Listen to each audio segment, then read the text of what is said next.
Hello YouTube family. Today we are going to discuss about hospital infection protocol. तो आज हम सीखने वाले हॉस्पिटल में डिसइंफेक्शन कैसे किया जाता है। तो इसको सीखने के लिए हमें पहले जानना पड़ेगा डिसइंफेक्शन होता क्या है। तो डिसइंफेक्शन वो चीज़ होता है जिसमें हम हॉस्पिटल में कोई भी इन्फेक्शन हो इसको प्रिवेंट करते हैं। तो उसके लिए जो जो चीज़ हमें करना पड़ता है वो चीज़ करते हैं, लाइक एक चीज़ को क्लीन करना, स्टेराइल करना, व्हाटएवर। तो इस चीज़ में हमें जो जो चाहिए वो क्या होता है कि कुछ लेवल्स रहते हैं। कुछ लेवल्स में कुछ हाई होता है, कुछ लो होता है। तो जब हाई में जाएंगे तो जो चीज़ क्रिटिकल इंस्ट्रूमेंट में रहता है उसके लिए हम यूज़ करेंगे हाई लेवल, और जो चीज़ नॉन क्रिटिकल है उसके लिए हम करेंगे लो लेवल, और इसके बीच में रहता है सेमी क्रिटिकल जिसको हम करते हैं इंटरमीडिएट में। तो अब हमें समझना पड़ेगा what is critical instrument, what is new non critical instrument and what is semi critical instrument. तो अब हम समझते हैं क्रिटिकल इंस्ट्रूमेंट में। क्रिटिकल मतलब वो इंस्ट्रूमेंट जो हम डायरेक्टली बॉडी में यूज़ करेंगे। तो इसके लिए इसको बहुत ही हाई लेवल पे डिसइंफेक्टेंट करना पड़ेगा। इसके लिए हम क्या यूज़ करेंगे, तो for example we have scissor, forceps and scalpels. तो for that we will use 2% glutaraldehyde जिसको हम साइडेक्स भी बोलते हैं। नॉर्मली इसको साइडेक्स बोलते हैं।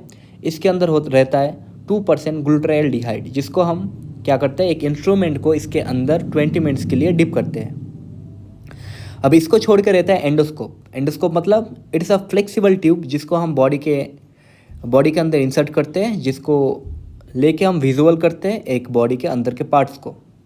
इसके लिए हम यूज़ करें OPA इस चीज़ को, इसमें होगा हाई लेवल डिसइंफेक्शन। उसके बाद है लैरिंगोस्कोप विथ ब्लेड। तो यहाँ पे मेनली हम ब्लेड्स को क्या करेंगे, 70% आइसोप्रोपाइल अल्कोहल से वाइप करेंगे या फिर सोक करेंगे।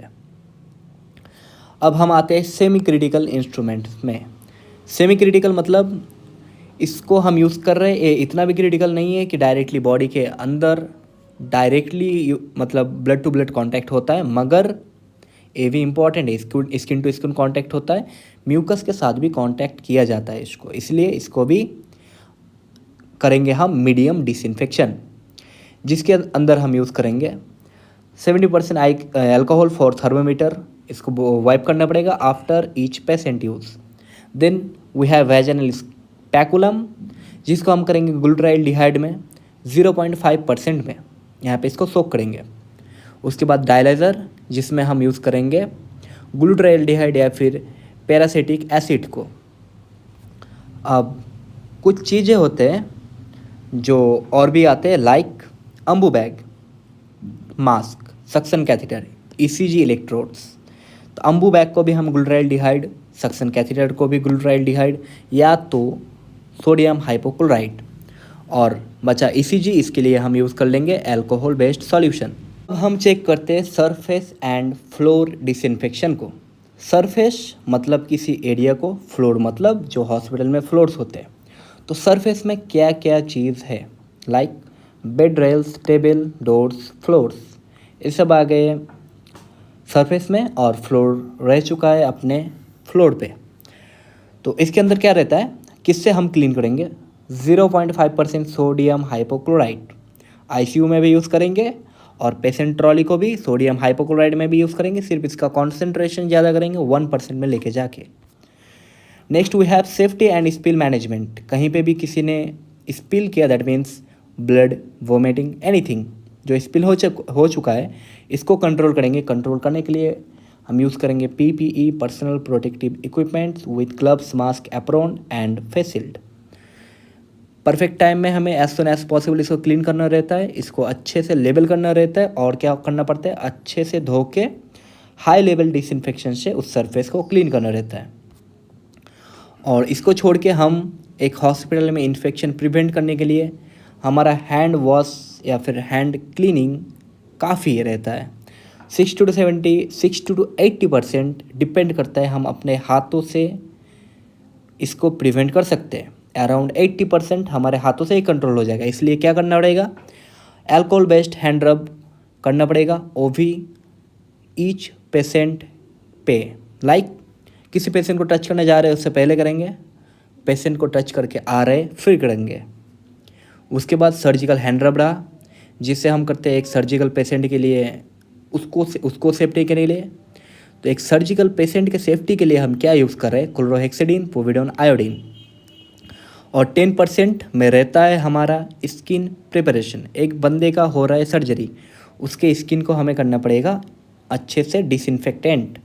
इसके लिए हम क्या करेंगे, पोविडोन आयोडीन या फिर इसको बोलते हैं Betadine solution and 70% alcohol procedure शुरू होने से पहले। भी हमने जो चीज़ देखा उसको अच्छे से अगर चार्ट पे हम देखें तो क्या रहता है, एक बीपी कफ को हम करते हैं 70% आइसोप्रोफाइल अल्कोहल से, थर्मोमीटर को अल्कोहल से, स्टेथोस्कोप के अगेन स्टेथोस्कोप को भी अल्कोहल से ही करेंगे।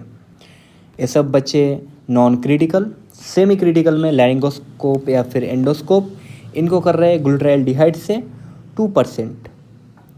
और बचा हमारा हाई क्रिटिकल को भी करते हैं हम ग्लूटाराल्डिहाइड या फिर साइडेक्स सॉल्यूशन पे। अब हाई क्रिटिकल के बाद हमारे पास बचता है surface disinfectants in hospital setting. Surface like hospital floors, for that will use 1% sodium hypochloride. Operation theatre, इसमें करेंगे 2% ग्लूटाराल्डिहाइड या फिर हाइड्रोजन पेरोक्साइड।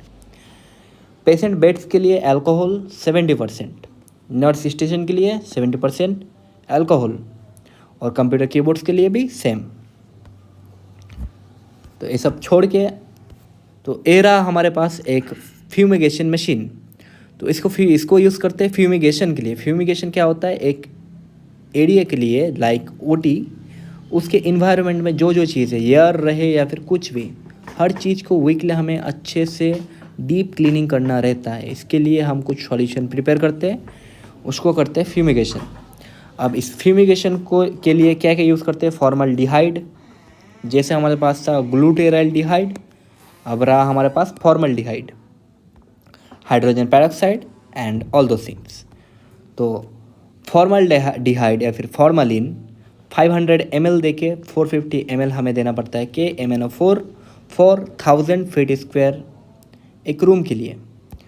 तो 6 से 8 घंटे इसको बंद करके रख के देन हम नेक्स्ट डे फिर से कर सकते हैं। इसको हम मेनली ओटी में या फिर आईसीयू पे या फिर कुछ आइसोलेटेड रूम्स में यूज़ करते हैं।